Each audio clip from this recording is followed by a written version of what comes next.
Hello again, everyone. You're joining us for another episode of Executive Platform's Blueprint podcast series. My name is Jeff Nix. I'm head of content and research. My guest today is Alex Kahsar of IFM Supply Chain. We're going to be having a conversation about forecasting, maybe some sales and operational planning, basically what supply chain leaders need to get better at in a post-pandemic world. I think it's going to be a great conversation, a very timely one. Alex, thank you so much for joining me today. Yeah, thanks for having me. Why don't we start off? I know you've been having a lot of conversations on site with different supply chain decision makers, senior executives. What are some of the issues they're coming to you with? Yeah, so I think everyone in the industry is really trying to understand how to balance their inventory post COVID-19. So 2020 hit, nobody could get inventory, everything stopped, everyone was stocking up. And now we're seeing the exact opposite of that. How do you kind of bring down that inventory? How much do you need? How much do your customers have? Because they were stocking up too.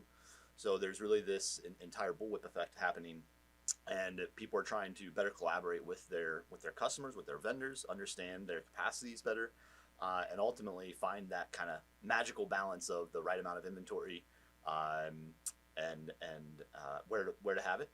And that starts with forecasting as well. So demand planning and having the most accurate demand plan is going to help you have the most accurate and optimized inventory. So I would say that's one of the top topics on people's minds is first inventory optimization.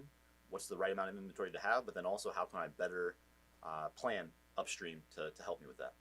And what are some of the best practices if you want to improve your planning?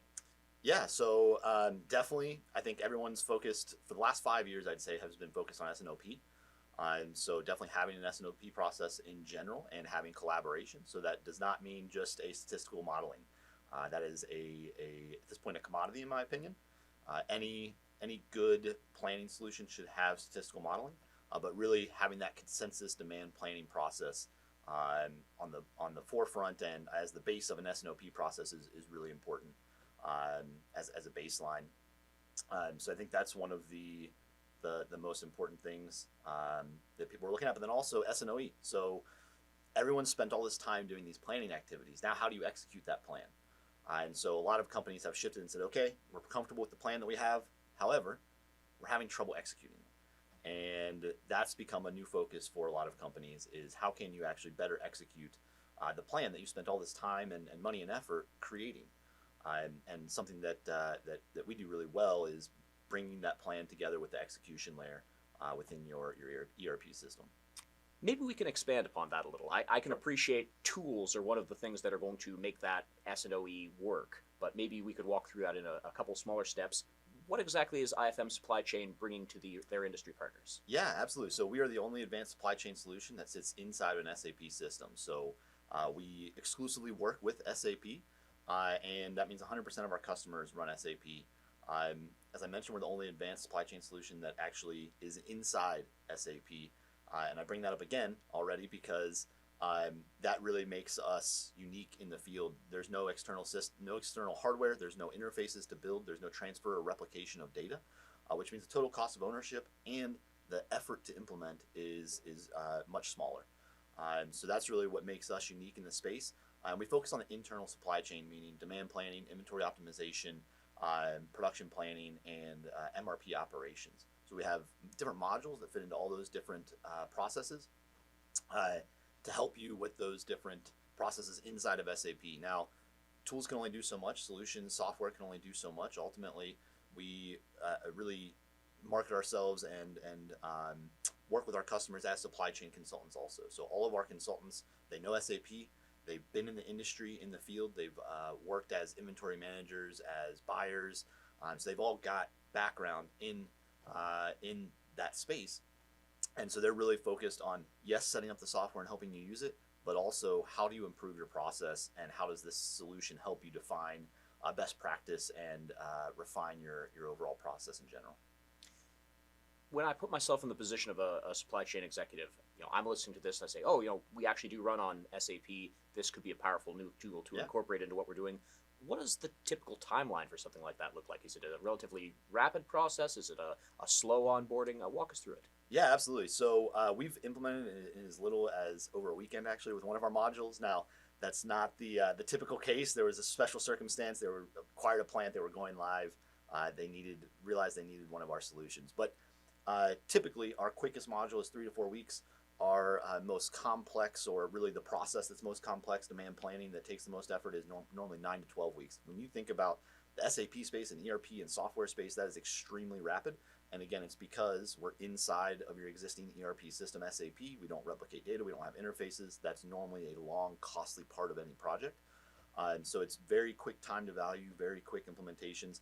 And if you do, let's say you bought the whole suite and wanted to implement the whole thing, it might be, say, 12 to 15 weeks. We can do those in parallel. It's not a one-by-one approach. So it depends a little bit on the scope, of course, and how many locations, people to train, all of that. But those are some kind of general timelines. But very quick time to value for you. How does the day-to-day of the person who ends up using this tool change once they have these new capabilities? Yeah, so we have very happy users. Our solutions make SAP a lot easier to use. They're a lot more user-friendly. But they don't have to learn a new interface. It's still inside of SAP, whether that is S4HANA, whether that is the traditional ECC. We have versions for both. We can operate in the Fiori with the new tiles, and we have some solutions optimized for Fiori rendering and uses. So users are very happy with the efficiency that we bring to the table. And in fact, one of our modules, our operations cockpit, really focuses on how you can do more with less, or allow your users to make more informed, more efficient decisions, and be able to focus on more important things than just clerical activities. I know sometimes when we get talking about software, it can get a little abstract. I wonder if we could illustrate what we're talking about with maybe a real-world example. Now, I wouldn't want you to name a client that you're not allowed to name drop, but could you walk us through a real-world scenario where this tool has come online and helped them do better? Yeah, absolutely. So we work with one of the, and I won't name drop, but we work with one of the largest auto suppliers in the world. They supply the GMs, the Fords, as well as a very large aftermarket. They use our forecasting solution for their entire aftermarket division, and they're actually in the process of looking at that for their production facilities as well. And I bring that up because even though their production is largely in part just whatever the OEM is telling them they need, whatever the Ford or the GM or the Chrysler is saying they need, so they essentially have a forecast, they still want to do it on their own. They still want to say, okay, trust but verify. So they're using our forecasting demand planning solution to plan all of their materials for the entire aftermarket. And then they're also using the inventory optimization module to make sure that they have the right inventory in the right locations. And they're using the ABC XYZ functionality to create a 9-box segmentation in there, and have the right strategies for groups of materials. And then they're also using our operations cockpit to streamline and more efficiently make decisions day to day. So you have the planning side with demand planning and inventory, but then you also have the executional layer, as I mentioned earlier, S&OP and S&OE. So how can we help you with not only that planning side, but that execution side?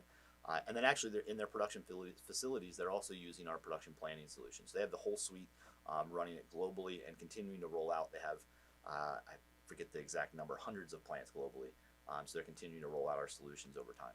That's fantastic, and I think it really does illustrate how it can start with a better understanding of demand and then go all the way through their value chain. Yeah, and one thing I should mention as well is that we have a module approach, so you can bite off as much or as little as you want to chew. However, all of these modules come together very nicely to enable that end-to-end S&OP process. For example, one of the things that this customer is doing is taking their forecast in a simulation mode, or their demand plan rather, in a simulation mode. They're passing it through to MRP, so standard SAP MRP runs against that in a simulated mode, and we present to them the capacity constraints on the downstream side, so that their planners, their production planners, can actually have an understanding of, if this demand plan is what we're moving forward with, where are my constraints, where do I need to shift production, do I need to be bringing on overtime or working other shifts or whatnot, so they can plan ahead of time as well. So enabling that S&OP side through all the modules coming together and dovetailing very nicely, and then again, not only that planning, but then able to execute on that in the exact same screens, but in real time. And as you mentioned, this is building upon and plugging into an existing SAP, so there's no problem with legacy assets or data pooling in places that aren't talking to each other. It's all one system. Exactly, you got it. You know, I know you already gave us one example, but I think we can probably agree this is a interesting time for supply chain professionals. We're entering an age of frequent disruption. A lot of things are changing. We've come out of a pandemic, and we're no longer fighting fires, but we're trying to figure out the new normal. I wonder if you could maybe walk us through an example where this tool is helping an organization figure out what comes next. Yeah, absolutely. So something that comes top of mind is lead times.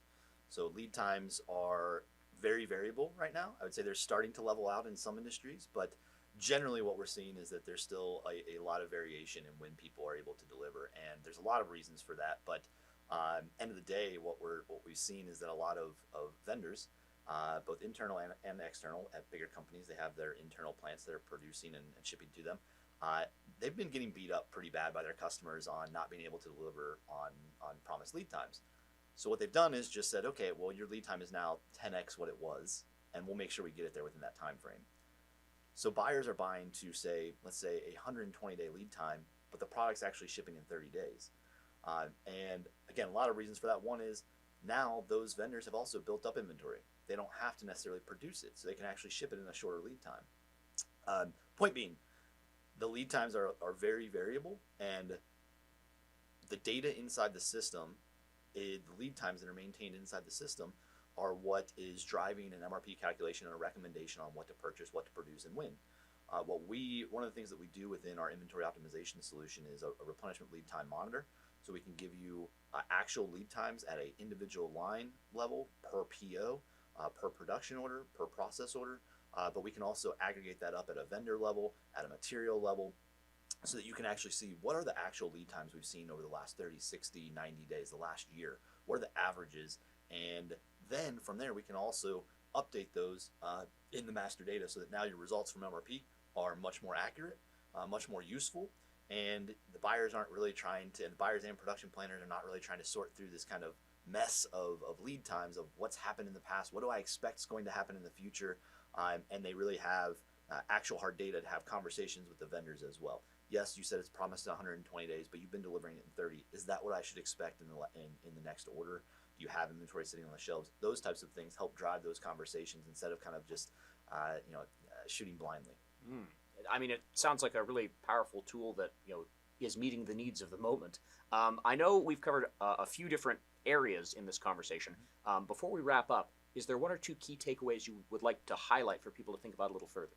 Yeah, I'll just reiterate. I can't say it enough times that the unique differentiator that we have is that we're inside of SAP. So anybody that's familiar with any sort of implementation of any solution would understand very quickly the efficiencies of not having to interface between systems.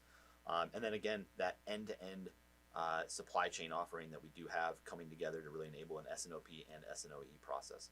All right. Well, for people who have been listening to this and want to learn more or ask a few questions, what's the best way to get in touch? Yeah, you can check out our website at ifmsupplychain.com, and there's a contact form on there. You can reach out that way. We'd be happy to get in touch and talk more. Okay. Well, for everyone who has been listening to this, I encourage you to check out that website. It sounds like a powerful tool that's meeting the needs of the moment. Alex, thank you so much for your time today. Thanks for having me, Jeff. You've been listening to another episode of Executive Platform's Blueprint Podcast Series. I've been Jeff Mix. Let's do it again soon.